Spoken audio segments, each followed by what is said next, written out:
মেয়ে হইলে চেহারা কালো করা যাবে না। বলেন সবাই, মেয়ে হলে কি করা যাবে না? সূরা নাহলের 58 নম্বর আয়াতে আল্লাহ বলেন, ওয়াইদা বুশিরা আহাদুহুম বিল উনসা যাল্লা ওয়াজহুহু মুসওয়াদ্দান ওয়া হুয়া কাযীম। তাদের মধ্যে যদি কাউকে কন্যা সন্তানের সুসংবাদ দেওয়া হয়, কিছু মানুষ আছে এমন তাদের চেহারাগুলা কালো হয়ে যায়, ভুরু কুসকায়, কপাল কুসকায়, ওয়া হুয়া কাযীম, মেজাজটা বেশি ভালো না। মেয়ে সন্তান হইছে, মেজাজটা খারাপ, কপাল কুসকায়, চেহারাটা কালো হয়ে যায়। মেয়েটার দাদা বাংলাদেশ থেকে ফোন দিছে, সৌদি আরব থেকে সন্তান আব্দুর রহমান, একটু আগে তোমার একটা ফুটফুটে কন্যা সন্তান দুনিয়াতে আসছে।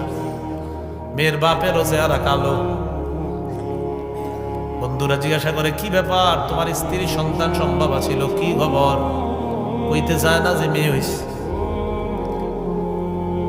শুধু মেয়ে হইলে এদের আপনার চেহারা খারাপ। 14 গোষ্ঠী আছে কিছু ফ্যামিলি, সবগুলার চেহারা কালো হয়ে যায়। মেয়ে হইছে, এই মেয়ে কি, এটা কি হের দোষ? মেয়ে দিছে কে বলেন? আল্লাহ দিছে। তাহলে মেয়ে হইলে চেহারা কালো করা যাবে না। যেগুলো বিয়ে করছেন নতুন নতুন, বলেন ছেলে মেয়ে যেটাই হোক, এটা কার নেয়ামত? মেয়ে হইলে কি চেহারা কালো করা যাবে?